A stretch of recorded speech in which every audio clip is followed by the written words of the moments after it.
We're just okay, and we play some Movies. games. We're just okay. Movie games. watchers. Welcome, everyone, to another episode of Just Okay Movies. I'm your host, BIGGIESIZE, and as always, I'm joined by... Gweedo. Hello, everybody. Hey, Gweedo. Man, it's been a couple of months since the last episode. How you been, man? I've been all right. Hanging in there, doing work. Winter's wrapping up. Thank heavens. March is great. March is like that guy at the theater that kind of wrangles the curtain, and he just started cinching it back, you know? Oh, that's good. That's good to hear. Speaking of which, what is a movie that makes... Oh, what's the way I could word this? When you watch it, it makes you like feel winter. Or at least when you think of winter, like what's the movie that normally comes to mind? That might be a better way of saying it. It's a good question. Christmas movies generally is a safe bet. So Christmas Story, probably my all-time favorite Christmas movie is Christmas Story. Really? Yeah, of course. I did not know that. It's the one I grew up with. It's the one we watched every Christmas. It was always on TV. It came out a bit before my time, but not much. Or right around my time. I wonder when Christmas Story came out. Probably I late figured it was 80s? like mid-80s. Yeah. Yeah, mid-late. Yeah. So, yeah, the perfect time when I was, a 7, 8-year-old boy. The movie hit home on all the things that I was probably going through at that time. But, set back quite a few years in the 40s and 50s. Sure. Yeah, I love Christmas Story. But other than that, if I'm thinking just like cold, if I'm thinking just barren hellscape that is winter, for me, not so much for you because I'm in the north and you're in the south. Right. Man, what's a cold movie? What makes me feel cold when I watch it? You ever see The Gray? The Liam Neeson flick? Yeah. Or he fights, I can see that. He takes some tape and wraps his hands or dips them in honey or something, and then he like sticks it in glass like he's in Bloodsport. He's like, I'm gonna fight these wolves. I'm Liam Neeson. The greatest thing. They're like, Liam Neeson, we've had you fight kidnappers. We've had you fight hijackers of planes, terrorists of all sorts. We're running out of humans. So now stick with me here, Liam. We're going to do wolves this time. And he's like, sign me up. 100% on board. Is it fair to say that Liam Neeson is the new Steven Seagal? No, definitely not fair. Really? That's insulting to Liam Neeson. Yeah. What? I don't know about that. I mean, well, the Steven Seagal films, although I will say Liam Neeson, his films have a lot better budget. They're written, but I mean, ultimately, you've got Liam Neeson on a train. It's about to explode or something? Liam Neeson in the woods fighting wolves with glass hands. Liam Neeson having his daughter taken like 10 times already. Like, I don't think it's out of the question to say he's like the new either Jean-Claude Van Damme or probably more Steven Seagal, in that it's an action film. You hear about it. Oh, Liam Neeson starring in it? That doesn't surprise me all that much. You can write me a letter when Liam Neeson is on his own like bounty hunter reality show on the Bravo network. Well, wait, Steven Seagal's doing that? Yeah, he was like a cop for a reality show. Really? Yeah, he's gone off the deep end. And that said, Steven Seagal had maybe 2 entertaining movies in the way early 90s. What's the one he's on a boat or a submarine? Is that one of them? Yep, Under Siege. That's it. Yeah, that's the only one I knew that was like a really decent movie. Yep, Under Siege 2, he was on a train. But then he's got, man, they're all stupid titles. Some of them are good, some of them are not. Like Never Back Down or, Don't Give Up. The Steven Seagal story. It's all the same in the end. Exit Wounds with DMX. That was a fun one. But that was right at his tail of like, okay, I'll watch it for DMX, not for Steven Seagal. Oh, wow. But do you think that people said the same thing about Steve? Like what I'm saying now about Liam Neeson, comparing him to Seagal. People said the same thing about Steven Seagal being the next Charles Bronson. Or like, no way. No, he's Oscar Schindler. No one ever looked into a crystal ball and saw this career trajectory that he's on. After 1993, when Schindler's List came out, everyone was like, you know what? In 2 decades, that boy is gonna be fighting wolves with glass hands. I didn't think about Schindler's List. Wow, yeah, that does throw. But I don't know. I think he's in the ballpark. You're over here comparing Oscar Schindler to Steven Seagal. How dare you? I am. If only he could have done more. He could have sold his rings. He could could have sold his coat. If only he could have done more. What is Steven Seagal doing, huh? He's kicking a terrorist's head outside of he pops out of a cake on a big boat. Get out of here, comparing the two. You got me. You got me a little, but I'm still holding to my guns, but I will give you some ground on that. Well, Guido, I have been really sitting down, kind of sifting through I'm going to call it crap. Last year did not have any great films, so I've been trying to figure out which one are the ones we're going to expect to see as a nomination for Best Picture. And, the Golden Globes just happened like a week or two ago, and that always kind of gives you a good idea of what to expect. But, man, there were some stinkers. It's been a rough year for movies. It has. The one that won best, they didn't even call it best drama, I guess you could say, which is probably going to be a Best Picture nominee is Nomadland. I haven't watched that yet. I'd like to watch that soon. I won't. It's all right. Okay, so I'm really gonna like it. Yes, you'll probably love it. I did not care for it. Not technically, I thought it was a very good film. I just had an issue with the direction of the story. I won't go too much into it, but I don't want to say much more because I don't want to ruin it. But I mean, comparing this to even what one Best Picture last year for Oscars? Parasite won. Okay, yeah, no comparison. Not even close. And I am fully expecting, and just so everyone knows what the nominees were for the best drama for Golden Globes, it was Nomadland, The Father, which I had never heard of, but it's got Anthony Hopkins, looks kind of good. Mank, which is the story of the writer of Citizen Kane. Promising Young Woman, which I haven't seen. And Trial of Chicago 7, which I could argue is maybe Aaron Sorkin's worst film he's ever made.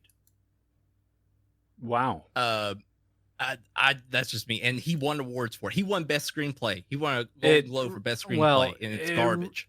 It really does sing to Hollywood and kind of their whole ideals. So it's not surprising. Right. And we've gone over it in the past that if you can hit the right bullet points on a movie, you're probably gonna get nominated.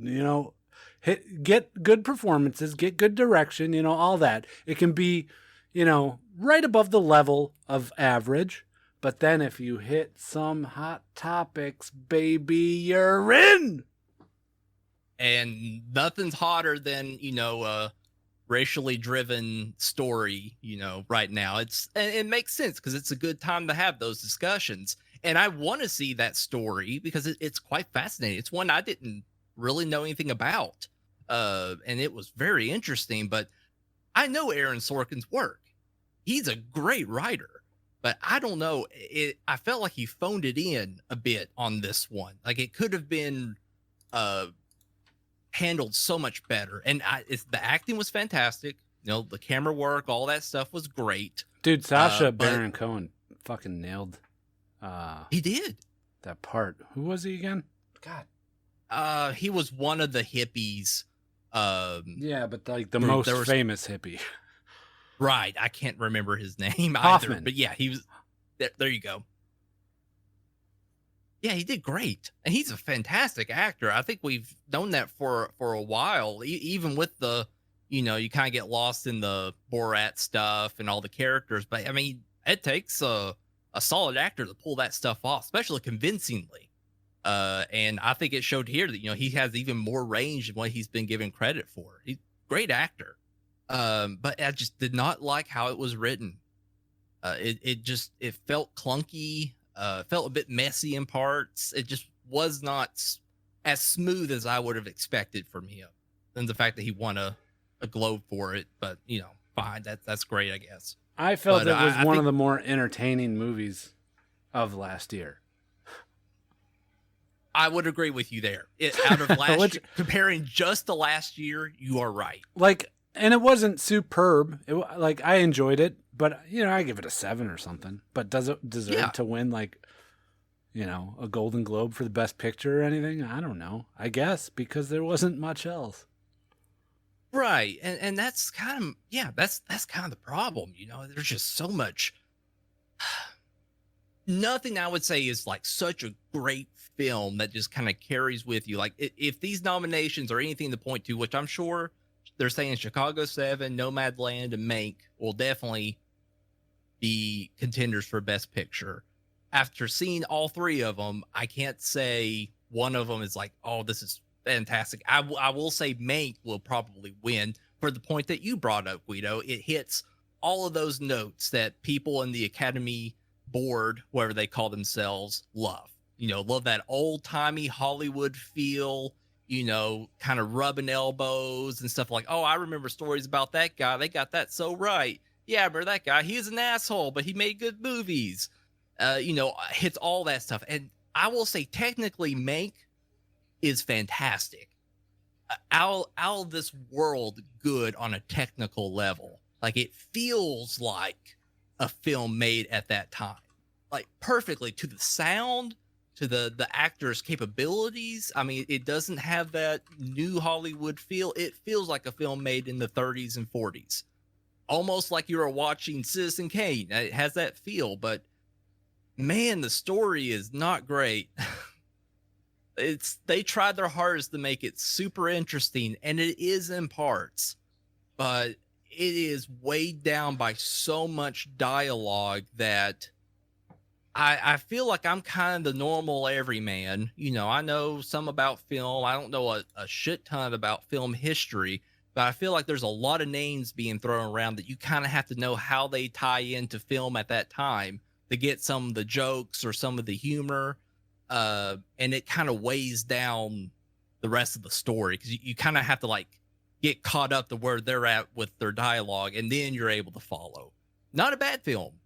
Not bad at all. Sure. But I don't it like just- it when I have to have these checkpoints in my mind where I'm Right. watching a movie and I start to lose it, and then I'm like, hold on, you've been paying attention. Here's what happened. And then you have to go through that mental checklist of like, okay, why is that character like that character? What's going on? What's their motivation here for doing that? And then you're like, it only takes me a couple seconds in my own brain, but I don't like having to do that.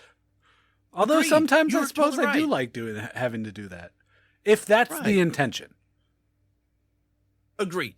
I agree with you there. And maybe it's just content. I mean, we try our hardest to be as objective as possible on here, but you can't. There's a level where you just can't. I love Citizen Kane. Orson Welles was a fascinating person in many ways.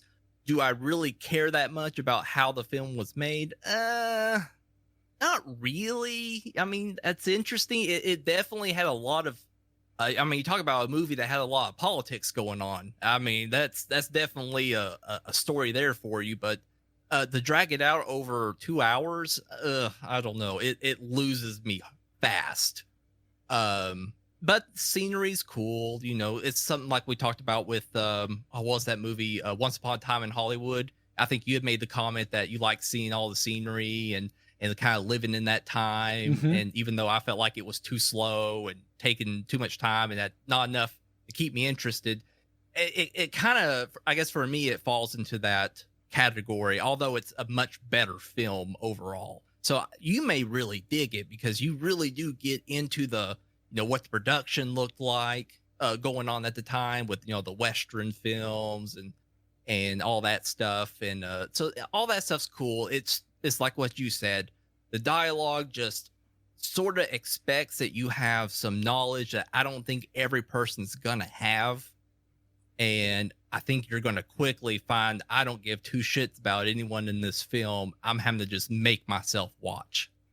Interesting.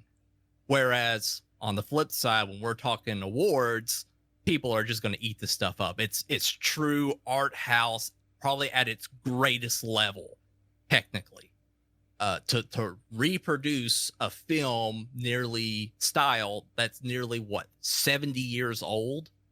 And make it almost feel like if you watched it then, people wouldn't have been like, oh, this is a newfangled film from the 21st century. It looks just like an old film, feels just like an old film, sounds just like it. That's amazing. Yeah, that is amazing. But, it's kind of similar to how the first two episodes of WandaVision went, especially for my daughter. Who I guess you haven't watched WandaVision? I haven't yet, no. Okay, weird. But the first two episodes, it's no surprise that they're basic recreations of 50s sitcoms, namely Bewitched and like I Love Lucy or I don't know, something like that. But it was cool that they were doing that, but the audience that they're trying to connect with, their main demographic, has no fucking nostalgia for this shit. And we have to sit and watch a 30-minute episode where it's just an old sitcom episode. There's like maybe 20 seconds of kind of like teaser of what's really going on. But you're watching an old sitcom for those WandaVision. And it just doesn't connect with a vast majority of audiences, and I feel like it might be the same with Mank. Yeah, you explained that very well. Yeah, I would agree with you there. I think a general audience, this is not going to fly at all. But if you're interested in that kind of old timey feel, and from what I could tell, a very true story. I said I don't know everything about exactly what was going on, other than Randolph Hearst being pissed that the film was being made because it was basically about him, and kind of all the hurdles they kind of ran into and the writer's own downfalls to creating what he considers to be the best thing he ever wrote. And I'd say that's probably true, considering Citizen Kane's usually in the top 5, if not the number 1 spot for best film ever. That's all kind of interesting. I think they should have just handled it a little bit better. For the really get the general audience person to get into that film and really get involved. So yeah, it sounds very similar. One film, and I don't know if this one's been on your radar at all, Gweedo. Megan and I watched it last night, and I've heard good things about it. And it's so funny how your perspective changes once you start watching all these films, especially when they're considered to be, the top of their class for last year. But it was not present on this list of nominees. I think it may have gotten one nomination, maybe for music, or the main actor actually got a nomination for best actor in a motion picture drama. He deserves it far more than poor Chadwick Boseman. I'm so sad that he died, and I know that Black Panther has been kind of clung on to culturally, and that's fantastic. But did he deserve best actor in a motion picture drama for last year? No, he most certainly did not, in my opinion. But I still also haven't seen a lot of this movie of Ma Rainey's Black Bottom, so maybe I'm wrong. I just can't believe that he's from his, I guess I've mainly just seen Black Panther, but other clips and stuff I've seen him in, I can't believe he was that good. But anyways, I'll digress on that. A movie. No, I think it's. Do you want to interject? Well, it's in moratorium, right? In memoriam. Is that it? In memoriam. That's it. That's it. Moratorium is a whole different thing. So I'm on both sides of it. Like, great actor, died way too early, influential in Hollywood, had connected with a demographic of young people, people of color, all sorts of things. And I could see why they would give it to him, even if the performance wasn't the best. But that said, there should be like a different way to honor him, right? Because like, what do all the people that he was up against have to say now? They gotta go to lunch, right? They gotta go to lunch, and they're like, "Hey, man, I saw the Golden Globes yesterday. Who is he up against? Give me just one name." Gary Oldman. Okay, Gary Oldman goes to lunch, and like his, the guy serving him, he goes there regularly. The guy serving him is like, "Hey, Gary, saw the Golden Globes yesterday. You were close. I would have pegged you. I would have pegged you to win." And then what does Gary Oldman say? He's like, "Well, Chadwick. What are you gonna do? It's Chadwick." And then, of course, the server just nods and like, "Yeah, Chadwick, yeah, maybe if Chadwick hadn't died, he could get it, And Gary's like, "Don't say that." Well, I know, and it's maybe that's also part of it. It's frustrating because it definitely, he died incredibly too young, and probably at the prime of his career, honestly, because Black Panther is definitely a stepping stone for him culturally, to really launch into probably a lot of great types of films, and maybe his ability to grow even more. So if that's kind of their reasoning for giving him this, award postmortem, okay, definitely see your point, and in many ways I wouldn't argue. But I also agree with you, Guido. Maybe a different award would be better if that's the reason. If they truly think maybe that was the best performance, maybe he was. If that's their opinion, then I totally agree.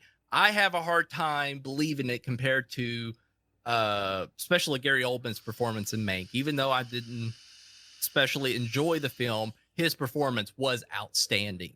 Shockingly good for him, who's already an accomplished actor. It was great. But the reason I also bring up the other guy, his name is Riz Ahmed. I believe I'm pronouncing that correctly. He's in a film called Sound of Metal, and it is fantastic. I wanted to watch that. I totally forgot about that. Thanks for bringing it up. Please go watch it. It is very, very good.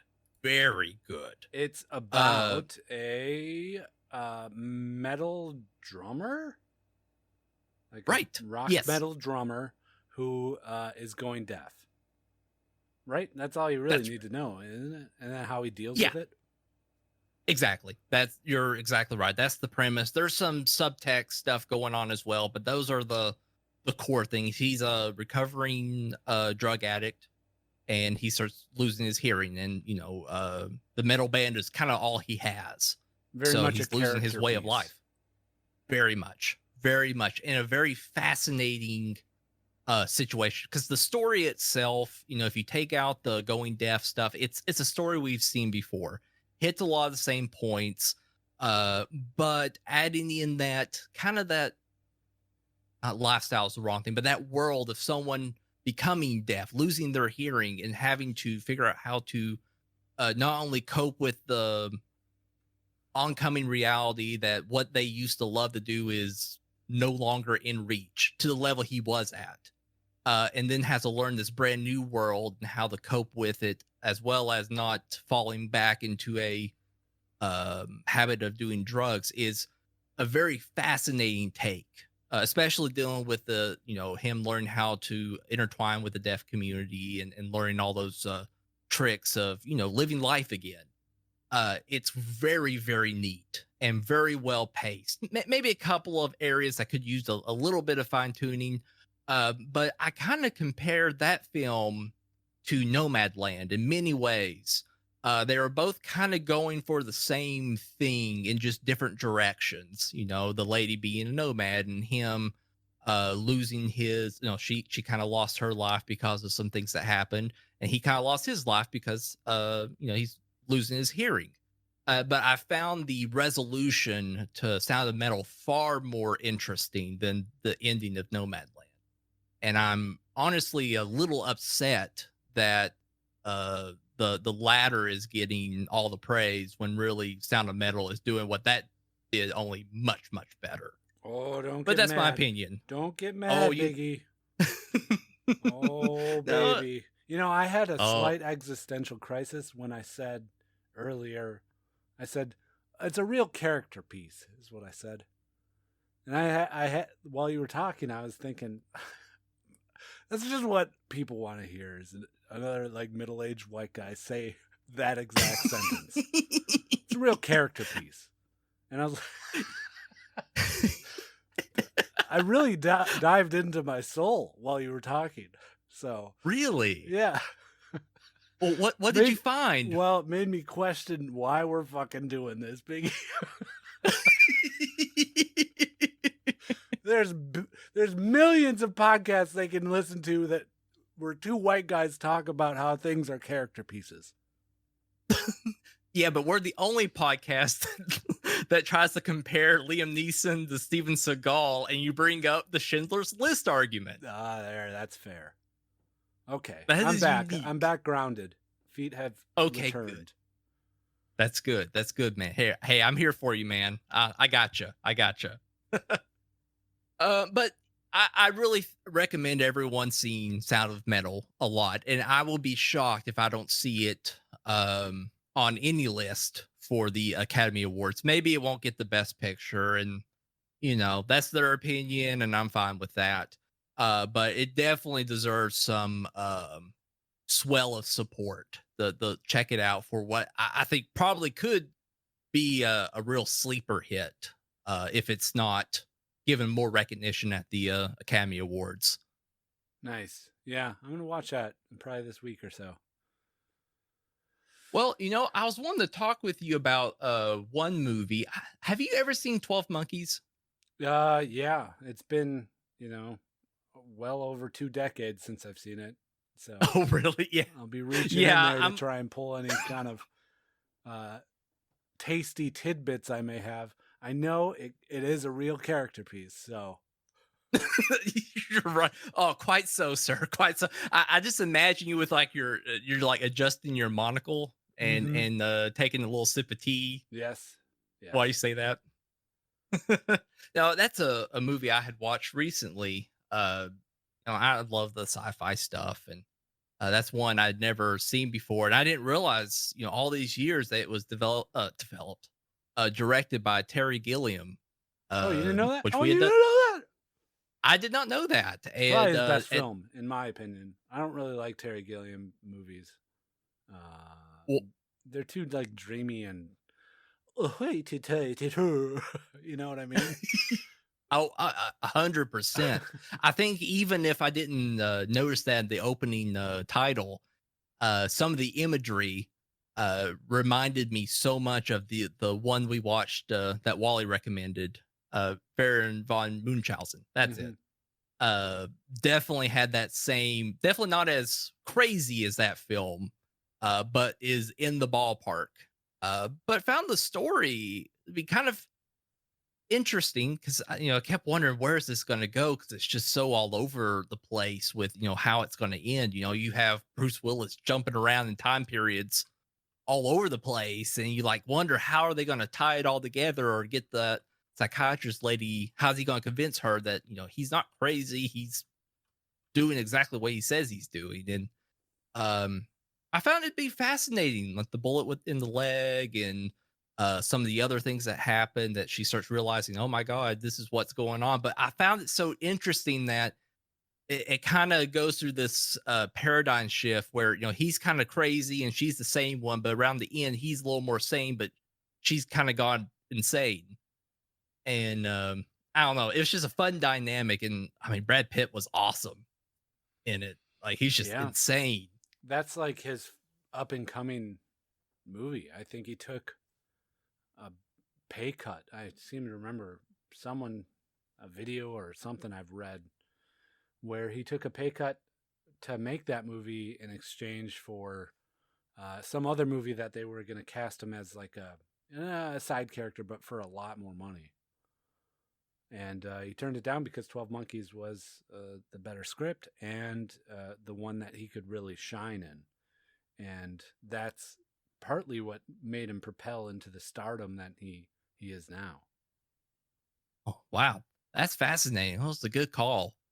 It really, I guess it's interesting, seeing his career and then looking back, like, I mean, it's definitely a different role for him compared to what he's done later, but it still shows his range that, I mean, he was convincingly insane, but grounded enough as a character that, you could see those glimpses of sanity, even if it's just a bit twisted.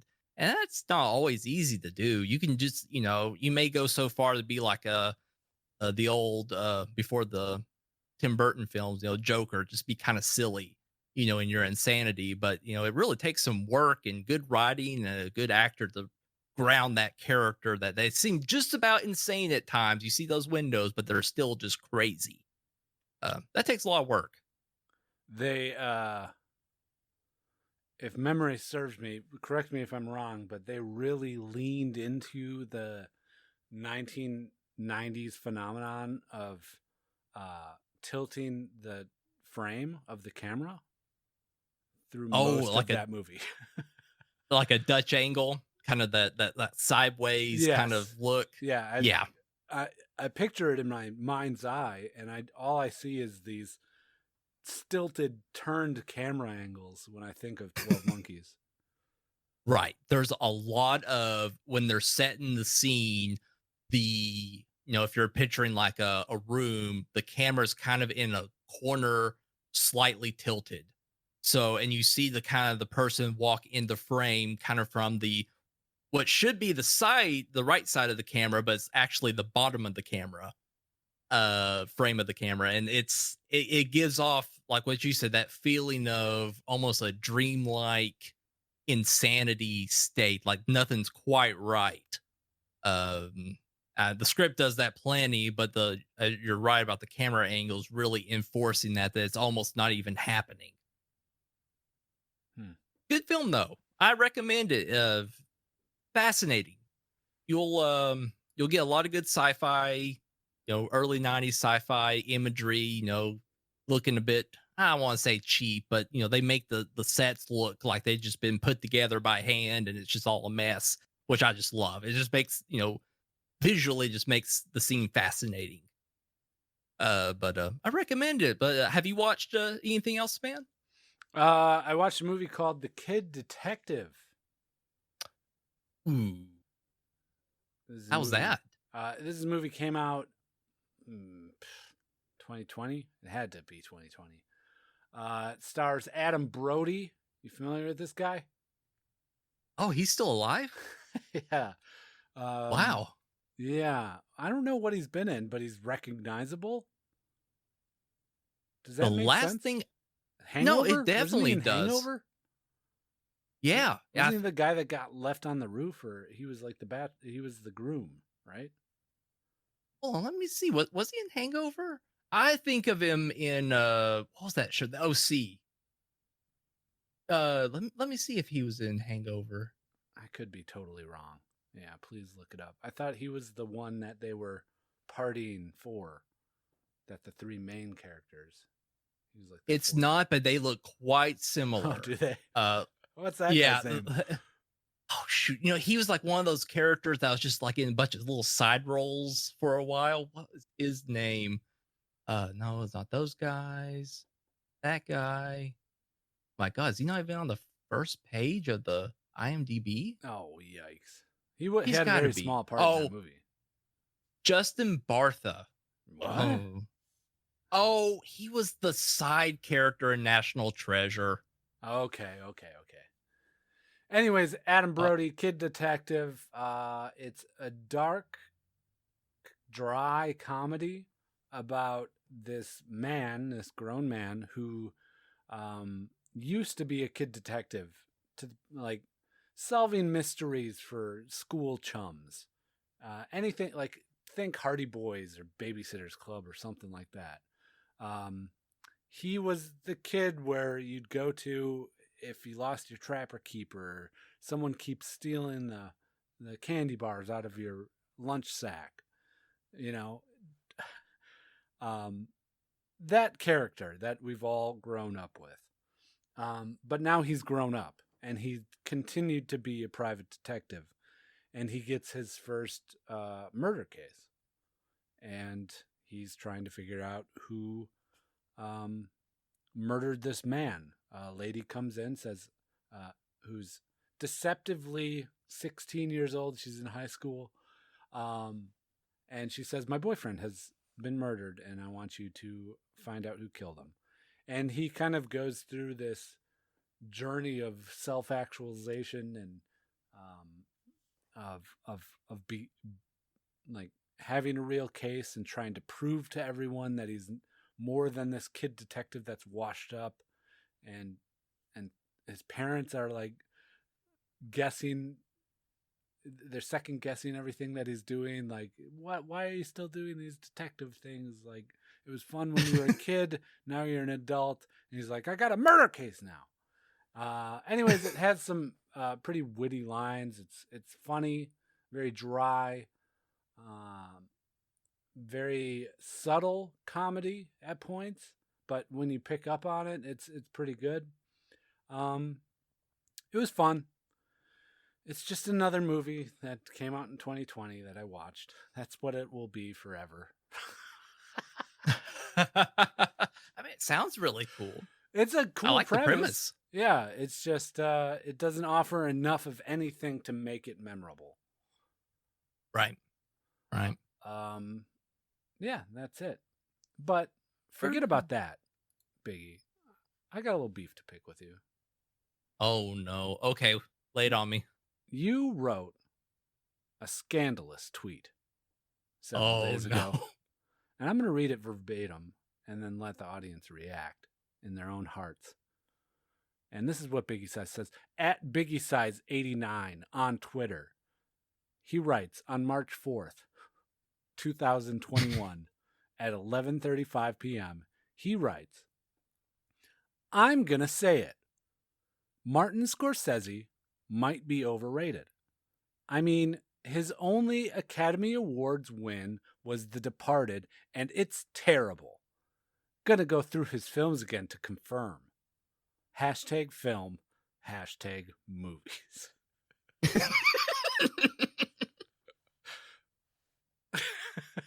Oh, it sounds great to me. What's the problem? The fact that you would even consider that he might be overrated is blasphemy. One of Hollywood's greatest writer-directors, and you're gonna say he might be overrated? Don't try and give us this who was the other guy that you did? That one director. Oh, Ridley Scott? Yeah. You're trying to put him in the same boat as Ridley fucking Scott? That's like Steven Seagal to Liam Neeson is the comparison. Oh my God. My arguments are coming back to haunt me. Well, if they were Hold on. in the boat. Okay, he won for The Departed, right? Let's talk about his nominations. Taxi Driver, Raging Bull, Goodfellas, Gangs of New York, The Aviator, The Departed. Should I keep going? Hugo, The Wolf of Wall Street, Irishman. You can't win them every year, Biggie. You're okay. That's fair. Now I'm just bringing.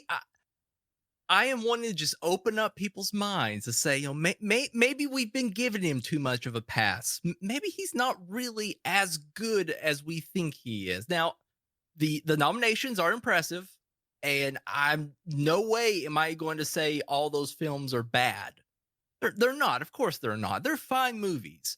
Um, but that's fine. A lot of people make fine movies, but are we giving him too much credit? Maybe the films are not really as good as we remember. And that's why I'm kind of trying to find out. And I've actually already started that journey. I'm kind of, I was trying to decide how to do it. So I just picked one and went with it. So I picked Shutter Island. Like, let's just start I watched there. that recently also. Oh, really? Yeah. It's not that great. It's not really that great. You're right there. But well, look, here's the you know, you open up your wallet. They're not all crisp dollar bills. You're going to have some that are rolled up. You're going to have some that have tears on them. You know what I mean? You will. You will. And Megan's right now looking at me really mad because that's one of her favorite movies. But here's the thing I feel about Scorsese. His films sound really, really good on paper. And I'm still forming this theory, and I'm still having to build up because there's a lot of the movie. I've never seen Taxi Driver before. That's probably some of the older ones I've never seen. So I have to go back and watch them before I can say definitively this is my position on Scorsese. But for just comparing Shutter Island, it's a solid film. The problem is it does not stick the landing. And that's my biggest gripe with the movie because I compare its story to a movie like what is it called? Sixth Sense. You've got this character and this dilemma. There's these little clues about what's actually happening, but at the first pass you may not notice. And then or maybe you just be like, that's kind of weird. But then you get the big reveal at the end, like, oh my God, this is what's really been going on. Sure. And it shocks you. That's what Shutter Island tried to do, but in my opinion, failed. Everything was this your first time seeing it? Yes, this is my first time seeing it. Okay. Did you have any idea? No. Before going in? I knew nothing about it other than it starred my favorite actor that I like to put in the overrated boat, Leonardo DiCaprio. Who's the other guy in that movie? Oh, Ben Kingsley in it, which he just plays Ben Kingsley. No, everyone in it was fine. Mark Ruffalo, thank you. Which, if you guys have not watched, there's a show on HBO, a short series that he did. Do you like it? It's so good. He's so good. He is so good. Like, it is so stinking good. He really is. Like, that show, I was so happy he won a Golden Globe because I want that film or that show to really get out there if it isn't already. It's just so stinking good. I Know It's True. I think that's what it's called. Yeah, something like that. Go watch it if you haven't already. Fantastic. But basically, the film got everything right. I think the problem with it is the ending. It tied everything up too neatly. Like, I didn't feel like you had those moments other than the dream sequences where it kind of showed that maybe something else was going on with his wife other than her just actually burning to death. But they're so abstract that you kind of, I don't feel like you get enough from it. It's not like a scene where, Bruce Willis and his wife are sitting at the table and he's talking and then she just doesn't say anything. Oh, okay, that's fine. His wife's just mad at him. But then you realize later, oh, that's actually not what was going on. You didn't really have a lot of moments like that really clued you in. I can only think of maybe 2 or 3. The dream sequences, a little bit upon reflection, and the scene where he goes and talks to that guy in the C ward that he was like, why are you in here? And I still don't understand who that guy was. Do you know who he is? Yeah, that was another inmate of the psychiatric penitentiary that he was in that kept telling him that he was who he really was. He just kept telling him it was just another inmate. Like, dude, you're not this fucking detective, man. You're the guy that killed his wife. Right. That's it. Right. That's all he was. So he beat the shit out of him. Okay. Gotcha. Okay, that makes more sense now. I was trying to figure out who in the world this guy was. So I guess they succeeded in that. But it just at the very end. Oh, go ahead, Guido. I can't remember I remember watching this on Christmas with my parents. We went to the theater when it came out. And I remember knowing that he was part of the psychiatric ward. That was like before the reveal. I remember not being surprised by that. But what had shocked me wasn't that. It was the end, the very, very end of the movie, where he does this like double reverse of he leaves you with not knowing if Leonardo is truly rehabilitated or if he just can't live with the shit that he did, where his wife killed his kids and he killed his wife. This is huge spoilers for Shutter Island. So that was like the shocking part for me. It wasn't that he was a patient of the place. It was that they fixed him and you're left as the credits roll not knowing if it's true or not. If he was fixed or if he was just doing the thing. Right. Yeah, that was pretty cool. Definitely. Like when he turns around and says some kind of line, is it better to know you're a good guy and you're not really, or live knowing you're a monster, something like that, which I agree kind of leans to that does he actually really understand really, he wasn't really that bad of a guy. I mean, he was in distress and was kind of angry. So maybe that's part of it why I'm not totally sold. But either way, he thinks he's bad and can't live with what he saw and ultimately what he did as well. And he just wants to consciously live in that fantasy without it actually taking him over.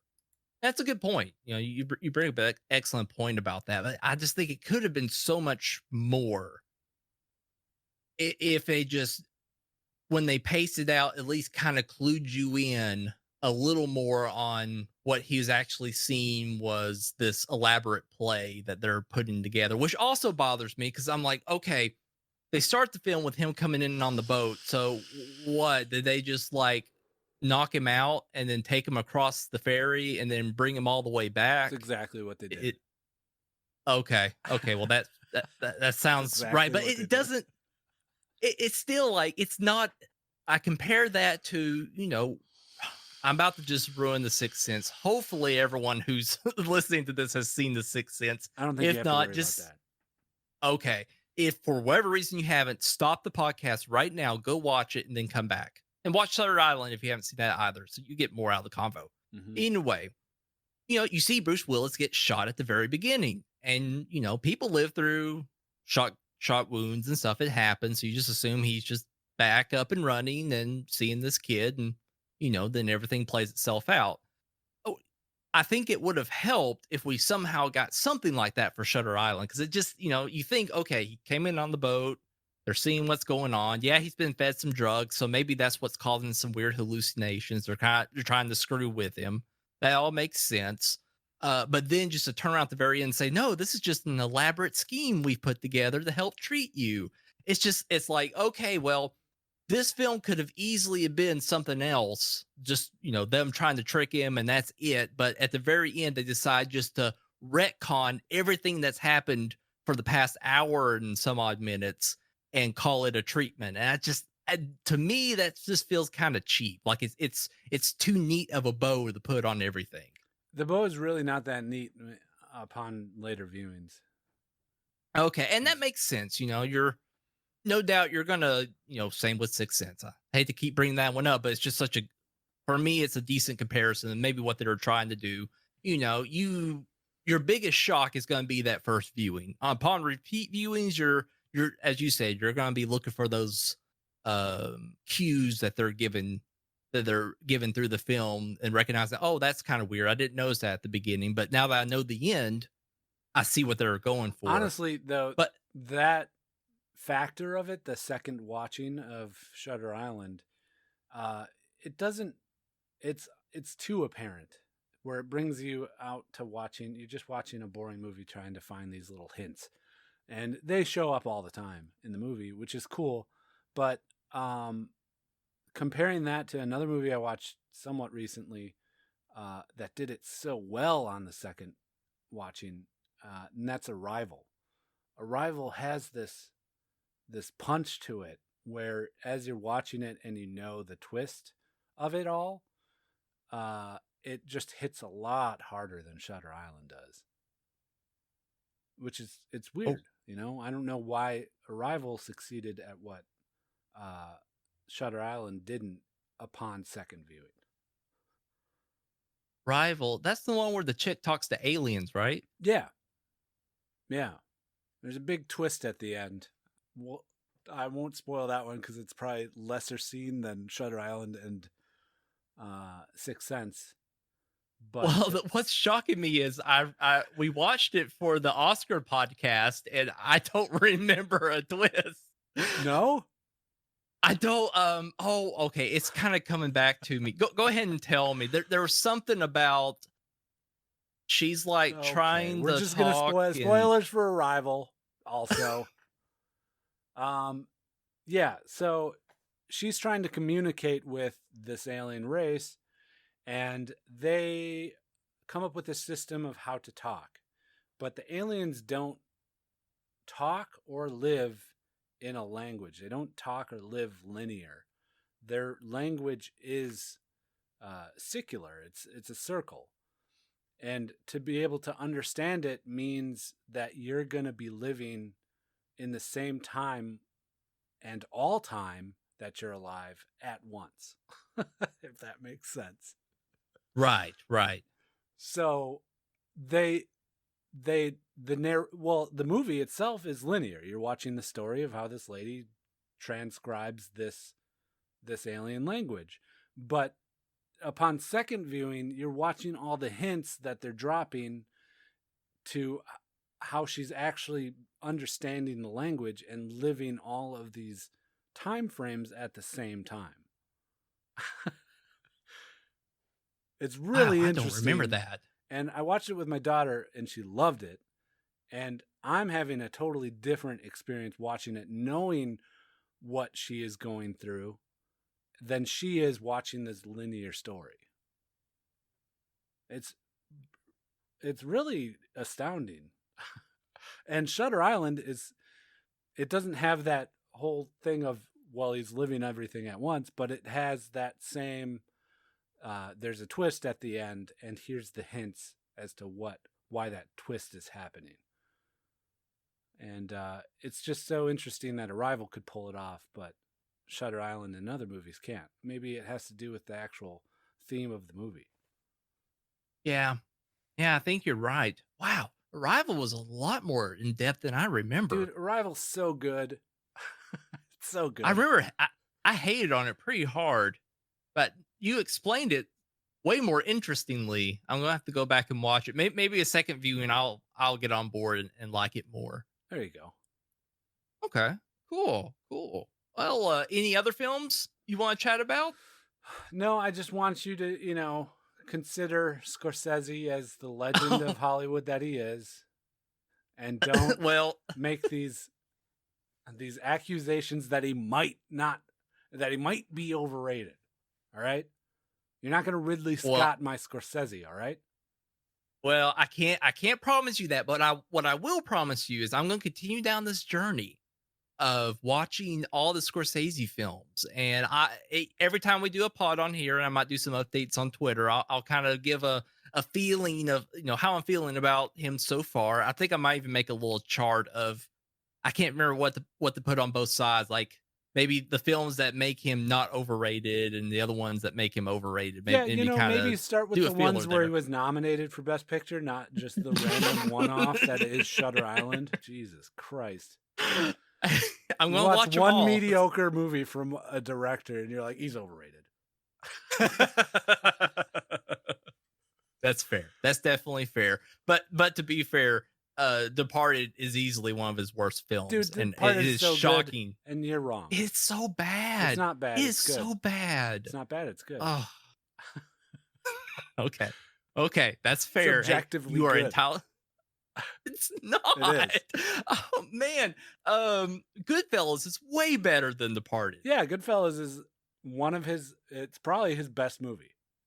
Easily, absolutely. I would definitely say that. And Taxi Driver has this kind of real interesting story, especially with the assassination attempt and that being referenced. Now, And, don't come back next episode and say, "Yeah, I watched Gangs in New York, and he is overrated," because you can't. I don't know what the Academy was fucking smoking that year in 2002 when they nominated Gangs in New York with fucking Cameron Diaz for Best Picture. But don't pull that. Don't come on and say Gangs New York. Yeah, that's the next one that I watched, and I am firm in the belief that he is overrated. I had that one queued up next to go. But after that, I want to watch Taxi Driver. That's definitely the one I've always wanted to watch. But I'm hoping. I'm not rooting for anyone to fail. It's only if they're already failing, I'm going to put them in the ground. And that's Leo and Ridley Scott. But Scorsese has a chance, and I'm giving it to him. We'll see how it plays out. Oh man. Well, you got a lot of Leo in your future. Why? I don't get it. I don't get the curse that Leo is putting on really, You're good gonna have directors. a rough time with The Aviator, let me tell you. Now, I actually owned Aviator when it first came out because I enjoyed it so much in theaters. Which I'm curious to go back and watch that one if I still feel the same way as I did then, because I haven't watched it since then. So some of those I'm interested to see if upon reviewing at I don't know how many years later, if I still feel the same way about it. But even it, I would definitely say compared to Goodfellas, not even close. No. And I don't know. I just don't know if he is just as good as we've kind of built him up to be. And I think in terms of other movies that could compare with the tone that he set with Goodfellas and just the thematic presence that it had, the only one that I would compare it to is Wolf of Wall Street. I think Wolf of Wall Street, while you're watching it, you feel that depravity, you feel that grossness that is those characters, and it comes out, and it's the only one that kind of hits those emotional check boxes that Goodfellas did, at least for me. Sure. Yeah, Wolf of Wall Street was all right. Just fucking Leo, man. Like anyone else would have been better, but he was okay in that film. Kinda. Anyways. Yikes. I know. But if we're talking about the rejection boat, right now, Scorsese is easily in first class. Whereas Ridley Scott is maybe tied to the anchor or something. I don't know. And no. I put Leo on the anchor, and I put Ridley Scott maybe, I don't know, maybe sneaking food out of the galley. Okay. No, he's doing all right. Yeah. He's surviving. All right. Apparently, Steven Seagal is on a cruise liner headed in the opposite direction for you, though. Oh man, wouldn't a Liam Neeson Steven Seagal team up flick be pretty badass? No, Steven Seagal is over. It's done for Steven Seagal. Forget about. I'm bringing Seagal. him back. I'm going. I feel like there may be a resurgence for Seagal. Okay, he's I got might to have lose to become about his 100 agent. pounds. So. Jesus. Well, we actually have an email if we want to tackle that last. Yeah. From our dear friend Glug. Oh, Gluggerino. Yeah, old Glug sent us an email back in November. Sorry, man. Taking so long. All right. Hey, just okay movies. Glug here. Last week, Biggie alluded to one of the biggest strengths of TV shows while talking about Blythe Manor: the ability to use more time to develop a more cohesive story and create a better payoff. Do you think the traditional hour and a half to 3 hour runtime, one sitting format of a movie lends itself to doing something better than a TV series? Do you think the strengths of the TV series format is why we're often being disappointed by movies? Love you guys and have a good show. Aw, Glug, excellent question, man. That is a good question. I think they need to be assessed differently. You can't compare one to the other. I mean, sure you can, because they're both media, but a movie should be, most of the time, forget about Lord of the Rings and stuff like that, it should be a self-contained story. You sit down, you pop the top, you drink away, you crush the can, you throw it in the trash. Right? Sure. Meanwhile, a series, they're designed to go on. They're designed to hook you. They're designed to get you to come back every week so that you're paying for the subscription, you're watching the advertisements. They're designed differently than movies. They're designed with a very consumer approach of trying to get you to come back and watch it more and more and more. Whereas movie, you got the trailer, you got any hype built around it, any performers and stuff like that. But once you're sitting in that seat, you get what you came for. You get a movie. And by the time it's over, it's done. You can then, assess it based on what you saw. I think we're harder on movies because it involves leaving the house. It involves spending money, going to a theater. To get the best movie watching experience, you have to go and experience it with people. I've said this a few times before. You have to go to a theater. You have to invest yourself into watching it. And TV shows are much different in that, you got your phone. You can go get up and take a shit and come back and continue where you left off. And, there's a little cliffhanger before every commercial break to make sure that you stick around. You don't want to miss it. It's just a different experience. And I think that they should be graded within their own realms. I don't know. Did that answer it correctly? I thought that was an excellent job, man. Very, very well said. And I concur with a lot of Guido's feelings there.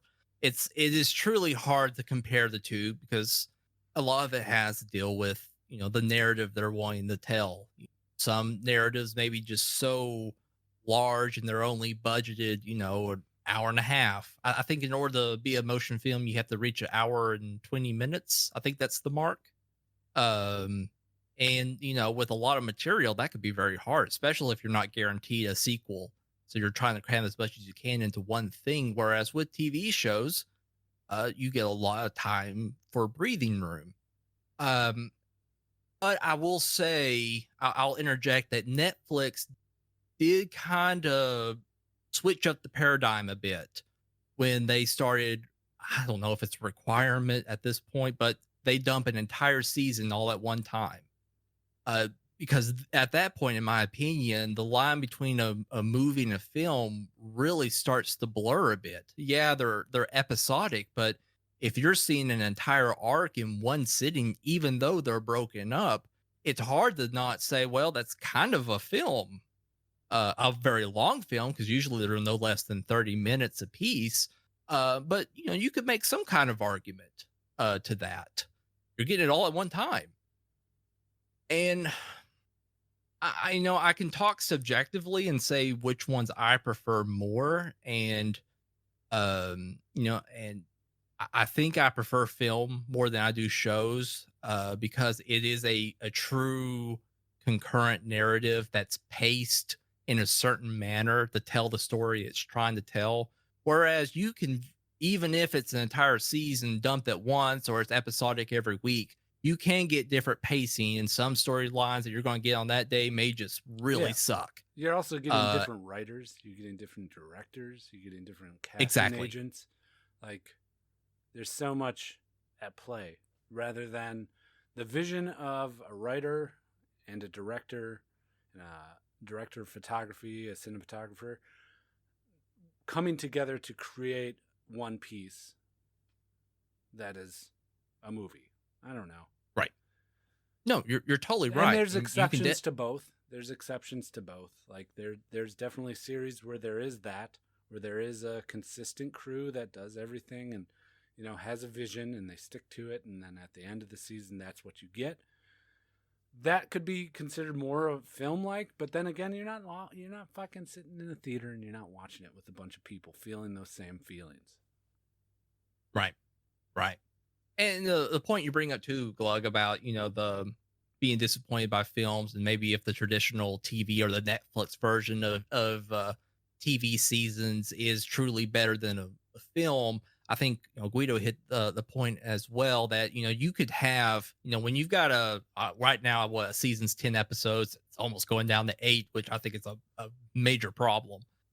We shouldn't be getting smaller seasons for our money, but that's a whole different topic. But you can survive a 1 bad episode or even a 2 bad episodes. Whereas if you have those same kind of really bad moments in a film, you're right, it can tank the entire thing. Whereas it may just be a blip in the radar for a TV series. It's just a bad one or a slow one, whatever. So definitely film is probably a little more risky in that regard, that you have to have everything balanced well and in strong direction. So I think when a film is truly good compared to the Netflix world we live in today, that's even more incredible. Yeah, it's not only financially more risky, it's emotionally more risky, like Biggie's saying. Yeah, exactly.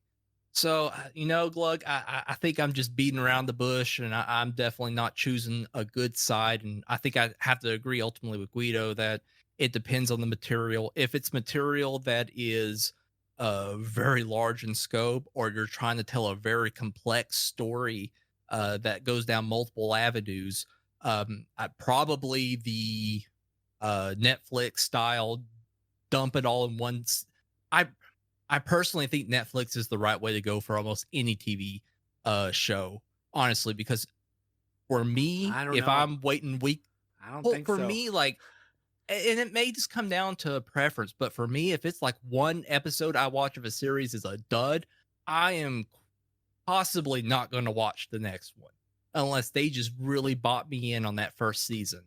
But I will dump it, no questions asked. Whereas if it's Netflix, one bad episode, I'll watch the next one. I might as well. It's available right now. Sure. And I think it just feels better.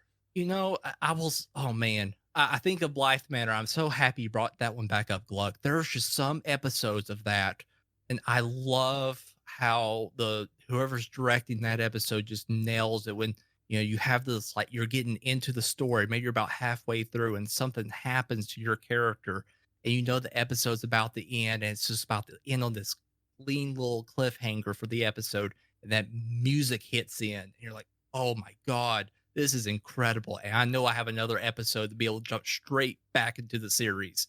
That is so powerful. It's something so small, but that episodic feeling that can just leave you in that little tidbit, and then you jump into the next one is such a great feeling that I don't think a film can quite capture. Unless you're just talking about a movie, then you got to jump straight into the next movie. But a TV show being able to do that is so satisfying and so well done. A movie it'll leave you. It'll, you watch it and then you feel all those feelings and then it's over and you get to process that. True. And you're very right as well. A film can easily do that same thing. It's tough. I think I definitely prefer film because I do personally think it's very beneficial to a story to have one person with a vision having control over the entire process. to truly tell the story that they want to tell. Here's a theory. Yeah. 2020 was such a stinker for movies because we couldn't go to theaters.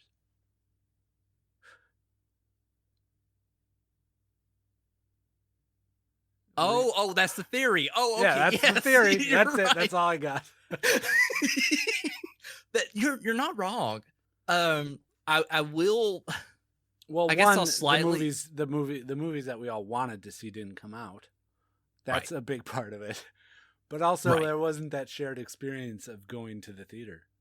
You know, I think that going to a theater elevates a movie. You know, any comedy that I watch is 10 times better in a theater than it is sitting at home in my boxers with some cheese dip on my chest. That sounds wonderful. It does. I don't get that much out of the theater experience other than the excitement of going. You know, if I'm getting the option between watching a movie at home or which we're getting at this point now, which is just mind-boggling, insane, you know, big budget Warner Brothers films, you know, we get the choice: sit at home, or if you got a theater open available, you can go watch it there instead. For $15 at home, that's fantastic. I'm going to choose at home every time. I just don't get that same emotion from being around other people. I kind of able just to grasp it myself on my own. Although I definitely see your point, because there are some films I do feel that, Star Wars being the biggest one, you know, it's great having that massive screen, all these fantastical. Any summer blockbuster action films, watching it with a bunch of people, everyone's reacting to it. Comedy is the biggest culprit for me, just because everything's funnier with an audience. If the guy is laughing next to me, I'm more likely to laugh. It's a great point. You know, I'd never considered that before. So I'm kind of interested to get back to the theater, and maybe I'll have a better appreciation for it after, you know, watching films predominantly at home for over a year. Maybe I'll realize that, oh, hey, I was taking this for granted. But that's a good point too. Yeah, a lot of films have been pushed. I mean, I don't know if that James Bond film's ever going to come out. MGM might go bankrupt before it comes out. Oh boy. I don't know. Yeah, I mean, I know they were teetering on it, and this was kind of their way of getting back. They're thinking about selling the James Bond franchise mid last year. That's massive. Mm-hmm. But yeah, I think there's a place for both. I think it ultimately ends on the direction. I like horror films being episodic personally. I just think it's more interesting because you can tell a better story. Whereas, you know, other films like sci-fi and action, I kind of like having one big bonanza, you know, going, and then that's it. You know, you wait till the next one comes out. But yeah, I think it just depends on the material. Yeah. Like Blythe Manor, it's fantastic. Blythe Manor, even that good. So good. Hill House is way better. Blythe Manor was boring. Hill House was terrible. No, Blythe Manor had the best visuals. Like the guy that died by the car, his glasses having the headlights on, like, that freaked the fuck out of me. It was awesome. Oh. We are so different.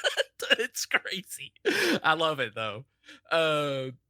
But no, thanks for that question, Glug. It's an excellent question. I think that's one that's going to constantly be posed. Netflix has done an amazing job for TV shows. For me personally, I've never watched so many TV shows before until we got Netflix, and I love it. You know, and it makes me even not want to watch shows until the whole season's done now. Like WandaVision, I've held off because I just want to watch the whole thing through. I've done that. You missed all the fun part of watching a show like that weekly, and that's like talking about it with other people and theory crafting what's going on. Like, but that is fun. But I like to consume the whole story at one time and really get developed by it. Oh my God. You're wrong. We can't agree on anything. No, I've done that with Mandalorian the past 2 seasons. Like just I turn on my subscription for Disney Plus, burn through the whole thing, and then cancel it. And it's just it's a wonderful feeling. It's like, oh, it's that time of year again. Mandalorian just ended. I can now start. I And don't know. I suppose I have to use those things to connect to like my coworkers and stuff. well, that's an interesting point. Yeah. I need a discussion topic. If I just, if I'm like, they're like, hey, did you see WandaVision, man? What did you think? And I'm like, no, I like it when they do it so that I can watch it. I can sit when I'm off of work and watch it all. I like it when they do that. So I wait now. Then I look like an asshole, I guess. Oh. I see how you feel now. Oh man. Well, thank you, Glug. We appreciate that email, buddy. And hey, if you guys want to send an email, please, we love getting your feedback or any questions you might have, or hell, if you've seen a movie that we haven't talked about, or you want to share your own thoughts on it, let us know. We love that shit. Just the email to justokmovies@gmail.com. Also, feel free to tweet at us at justokmovies. How about this next episode that we do? We're gonna have a new segment. We're gonna have character piece or not. You send in a movie, and we'll decide if it's a character piece or if it's not a character piece. I love it. Email us or tweet us if you want to take part. I might have to make a little list myself. Also, the Academy Awards are coming up soon, and I'm sure we'll do an episode, definitely either before them or after, talking about that. And we would love to hear what are your top films of last year.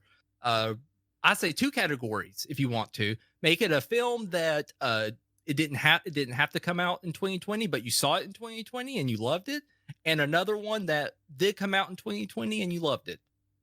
Or just do one of them, or neither of them. Whatever's fine. But cool. I'm just curious. Well, what'd you like? Because honestly, it's really scraping the barrel for me. I have to just say 2020. This is all I have to pick, and I just can't think of anything prior to that because it's just a big divide. There were movies that year. Thank God, at least we had something to entertain us. Yes. Because oh my God, all the movies, like I had mentioned before the pod, the Little Things. I think that was supposed to come out last year, and it got pushed, and they finally just released it on HBO. Nothing special. It's okay. If anything, here's this: the pandemic, for all the horrible things it's done one good thing, and that is it saved me about $58 from going to the theaters and watching Wonder Woman 84. Oh my God, that was so bad. So thank you for that, coronavirus. Man, that was shockingly bad. I was really expecting they would turn things around with that one. And hey, we got the Snyder Cut coming out. Apparently it's 4 hours long. Yeah. What the fuck? I'm not gonna. I don't like fucking Zack Snyder to begin with, and the DC movies are a travesty, and he has a horrible vision for the DC universe. And fucking fight me if you don't agree with me. You're 100. That is something, my friend, we can agree with. Oh, thank God. The only good movie I feel like he's ever made in his career was Watchmen. Everything else, I don't care. 300 was garbage. I didn't like it. Everything that Sucker Punch, all the little kids like, Blue, every one of the films he's been. Batman versus Superman was the only one that was moderately entertaining because of Batman and Superman. But boy, there's a lot of garbage you gotta get through to get to that part, and it is short and not that satisfying. Yeah, Dawn of the Dead was all right. Oh yeah, you're right. He did do Dawn of the Dead, but everything else that was pretty good. Everything else did suck. Yeah, Dawn of the Dead was actually pretty decent. I forgot about that one. Yeah, awesome. Sounds great. Well, Gweedo, thank you so much, man. This has been a blast. I think we've been going for like an hour and a half, and we've covered a lot of ground. Always enjoy it. Yeah. I enjoy it too. Thanks, Biggie. You're welcome, buddy. Hey, you all take care. We'll see you next time. Bye.